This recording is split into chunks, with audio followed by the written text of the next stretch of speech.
There was a great article in The Guardian that I came across yesterday. It's by Jan Warner Mueller, who says, "End the odes to political civility. Do you really think Republicans will reciprocate?"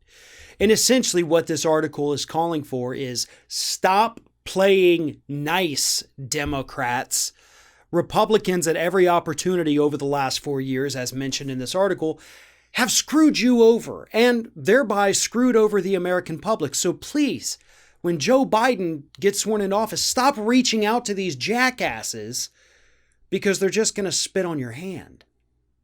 Now, I want to take it a step further because I don't think it's just been the last 4 years. And I think Americans need to remember that. I think Democrats need to remember that. All through the 1990s, and I'm talking all through the 1990s for those of us who remember, what did the Republicans in power do? They tried to find anything and everything they could to take down Bill Clinton. From the very beginning, Whitewater. Remember that phrase, Whitewater. Whitewater. Most of us had no idea what Whitewater even meant, but it was a scandal. And Republicans spent years and years and years investigating it. Various different women that the president was alleged to have had relations with, some of them against the women's consent, none of which ever went anywhere, but Republicans spent 8 years investigating those claims, trying to flesh it out, trying to find something to get him on, and eventually they got him for lying under oath about an affair. His approval rating went up after that. And then, of course, you had the early 2000s with George W. Bush. Did Republicans ever once extend an olive branch and say, hey, I know we have the majority, but let's go ahead and do what you want to do instead? No, they didn't. They said, oh, well, we're going to do whatever the hell we want, and you're going to go along with it because you have no choice. And then Obama became president. And at that point, did Republicans say, oh, shucks, we lost. We'll play nice with you? No.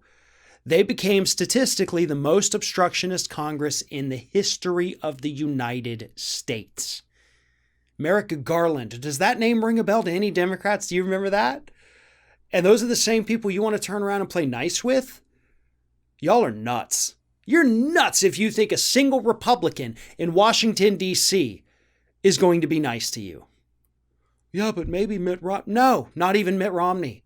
That's not going to happen either. But some of them are saying Biden did win the election.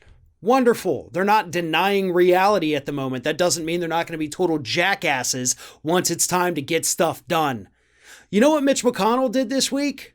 As we've got millions of Americans facing an eviction crisis, a pandemic raging out of control, and an economy still in a downward spiral. Do you know what Mitch McConnell did this week? He called the Senate back to vote on 6 more Trump judicial nominees. Not to vote on COVID legislation, not to pass another round of stimulus, but to vote on COVID. So Democrats need to snap out of this, well, when they go low, we go high. No, that doesn't work. I know it sounds good on paper, and we always want to be the bigger people. On paper. I'm tired of it. I'm not going to do it. I'm not going to be nice with these people. I'm not going to be nice with these people who think that it's okay to screw over hundreds of millions of Americans just because they don't feel like doing it. They don't want to give us a stimulus. I'm tired of trying to be nice to people who have Confederate flags flying off the back of their pickup truck. You're not going to talk sense into those individuals. You're not going to talk sense or make deals with people like Jim Jordan or Matt Gaetz or Marco Rubio or Ted Cruz or Mitch McConnell or Lindsey Graham or any single Republican in Washington, D.C. Decent Republicans are about as common as Bigfoot here in the United States. Oh, you may think you see one off in the distance, but it turns out it's just a bag of trash.